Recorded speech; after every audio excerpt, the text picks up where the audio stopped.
ಆತ್ಮೀಯ ವಿದ್ಯಾರ್ಥಿ ಮಿತ್ರರೇ, ಸಿತಾರವಾದ್ಯವನ್ನು ಹೀಗೆ ಅರ್ಧ ಪದ್ಮಾಸನದ ಮೇಲೆ ಕುಳಿತುಕೊಳ್ಳಬೇಕು. ಎಡಗೈಯನ್ನು ದಾಂಡಿಯ ಮೇಲೆ ತಂತಿಗಳ ಮೇಲೆ ಇರಿಸಿ, ಪ್ರಮುಖ ಮೊದಲನೇ ತಂತಿಯ ಮೇಲೆ ತರ್ಜನಿ ಬೆರಳನ್ನು ಇರಿಸಿ, ಬಲಗೈಯ ಹೆಬ್ಬೆರಳನ್ನು ದಾಂಡಿಯ ತುದಿಯ ಮೇಲೆ ಇರಿಸಿ, ನಂತರ ತರ್ಜನಿ ಬೆರಳಿನಲ್ಲಿ ಮಿಜ್ರಾಪನ್ನು ಧರಿಸಿಕೊಂಡು ನಿಧಾನವಾಗಿ ಮೊದಲನೇ ತಂತಿಯ ಮೇಲೆ ಹೊರಗಿನಿಂದ ಒಳಗೆ, ಒಳಗಿನಿಂದ ಹೊರಕ್ಕೆ ದಾರ ದಾರ ಎಂಬ ಬೋಲುಗಳಿಂದ ನಾವು ನುಡಿಸುವುದನ್ನು ಪ್ರಾಕ್ಟೀಸ್ ಮಾಡಬೇಕು. ಆ ದಾರ ದಾರ ಬೋಲುಗಳನ್ನು ನುಡಿಸುತ್ತಾ ದಾಂಡಿಯ ಮೇಲೆ ಬೆಳ್ಳನ್ನು ಇರಿಸಿ, ಈ ಪರ್ದ ಮೊದಲನೇ ಪರ್ದಾದಿಂದ ಒಟ್ಟು 20 ಪರ್ದಗಳಿವೆ. ಇದರಲ್ಲಿ 1, 2, 3, 4, 5, 6, 7. ಈ 7ನೇ ಪರ್ದ ಅನ್ನುವಂಥ ಏನು ಪರ್ದ ಇದೆ, ಇದು ಷಡ್ಜ ಸ್ವರವು ನುಡಿಯುತ್ತದೆ. ಈ ಷಡ್ಜದಿಂದ ಸಾ, ಮೊದಲು ದಾದಿಂದ ಸಾ, ಮತ್ತೆ ಅದೇ ದಾದಿಂದ ರೇ ಎರಡನೇ ಸ್ವರ. ನಂತರ ಕೋಮಲ್ ಗಾಂಧಾರವನ್ನು ಬಿಟ್ಟು ಶುದ್ಧ ಗಾಂಧಾರದ ಮೇಲೆ ಬೆರಳು ಇರಿಸಬೇಕು. ಗ, ನಂತರ ಶುದ್ಧ ಮಧ್ಯಮ ಮ, ತದನಂತರ ಪಂಚಮ ಪ, ಅದು ಆದ ನಂತರ ದೈವತ ಧ, ಅದು ನಿಷಾದ ನೀ, ತದನಂತರ ಸಾ. ಅದೇ ರೀತಿಯೇ ಆರೋಹಣದ ಕ್ರಮದಲ್ಲಿ ಅವರೋಹಣವು ನುಡಿಸಬೇಕು.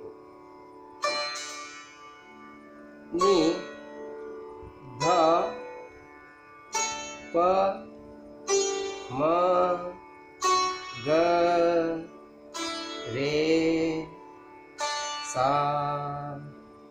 ಹೀಗೆ ಆರೋಹಣ ಅವರೋಹಣ ಕ್ರಮದಲ್ಲಿ ನಿಧಾನವಾಗಿ ತರ್ಜಿ ಬೆರಳನ್ನು ಪ್ರತಿಯೊಂದು ಪರದಾದ ಮೇಲೆ ಸರಿಯಾಗಿ ಇಟ್ಟು ಮೆಟ್ಟುತ್ತಾ ಈ ಬೋಲುಗಳನ್ನು ನಾವು ನುಡಿಸುತ್ತಾ ಸ್ವರಗಳನ್ನು ನುಡಿಸುವಂತಹ ಪದ್ಧತಿ.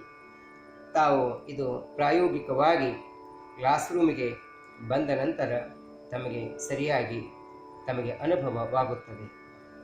ಈ ಮೊದಲು ತಾವು ಇದನ್ನೆಲ್ಲವನ್ನು ನೋಡಿಕೊಂಡು ವಾದ್ಯಗಳು ಇದ್ದವರು ಎಲ್ಲರೂ ಕೂಡ ಇದನ್ನು ಮನೆಯಲ್ಲಿ ಕುಳಿತು ಅಭ್ಯಸಿಸಬೇಕು. ನಾನು ಇನ್ನೊಮ್ಮೆ ಬಾರಿ ನುಡಿಸುತ್ತೇನೆ, ತಾವು ಗಮನಿಸಬೇಕು.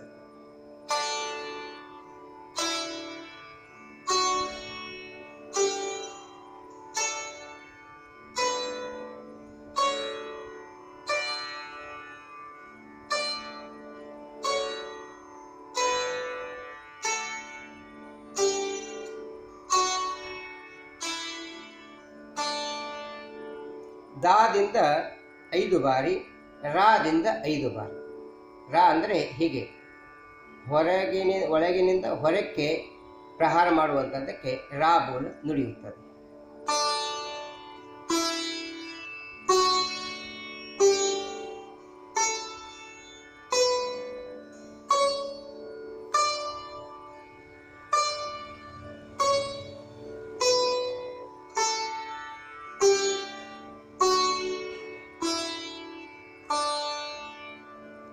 ಹೀಗೆ ನಾವು ನುಡಿಸುವುದನ್ನು ಪ್ರಾಕ್ಟೀಸ್ ಮಾಡಬೇಕು. ಅತ್ಯಂತ ಪ್ರಾಚೀನ ವಾದ್ಯ, ತಂತುವಾದ್ಯ, ಸ್ವಲ್ಪ ಕಠಿಣ ವಾದ್ಯವಾದರೂ ತಾವು ಪ್ರಾಕ್ಟೀಸ್ ಮಾಡಿದರೆ ಅತ್ಯಂತ ಸುಂದರವಾಗಿ ಇದರ ಮೇಲೆ ತಾವು ನುಡಿಸಬಹುದು.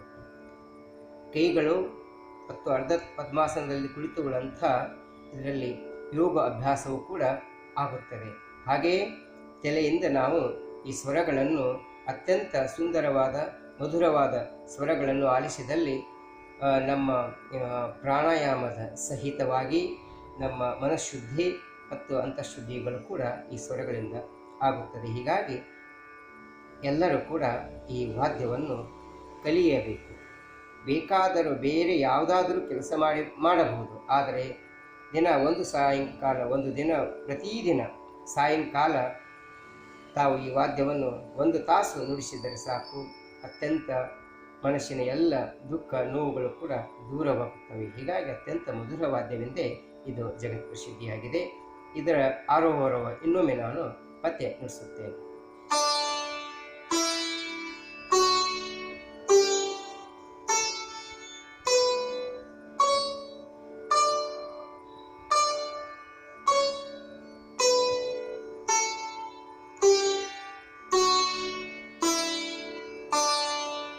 ಇದಾದ ನಂತರ ದಾರ ದಾರ ಎರಡೂ ಪ್ರಹಾರಗಳಿಂದ ನಾವು ನುಡಿಸಬೇಕು.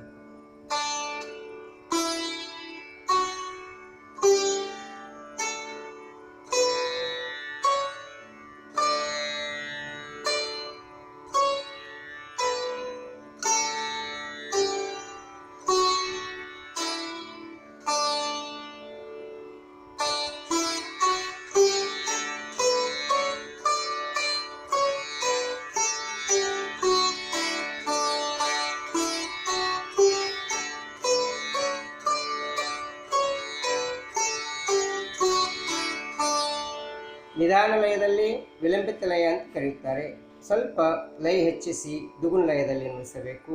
ತಿಗುನ್ ಲಯದಲ್ಲಿ, ಚಗುನ್ ಲಯದಲ್ಲಿ, ಹೀಗೆ ಲಯವನ್ನು ಬೆಳೆಸುತ್ತಾ, ಅಂದರೆ ರಿಧಮ್ ನಾವು ಅತಿ ನಿಧಾನ, ಸ್ವಲ್ಪ ವೇಗ, ಇನ್ನೂ ಸ್ವಲ್ಪ ವೇಗ, ಇನ್ನೂ ಸ್ವಲ್ಪ ವೇಗ, ಹಾಗೆ ನುಡಿಸುತ್ತಾ ಈ ವಾದ್ಯದ ಮೇಲೆ ಬೆರಳುಗಳನ್ನು ಪಳಗಿಸುವಂಥದ್ದು.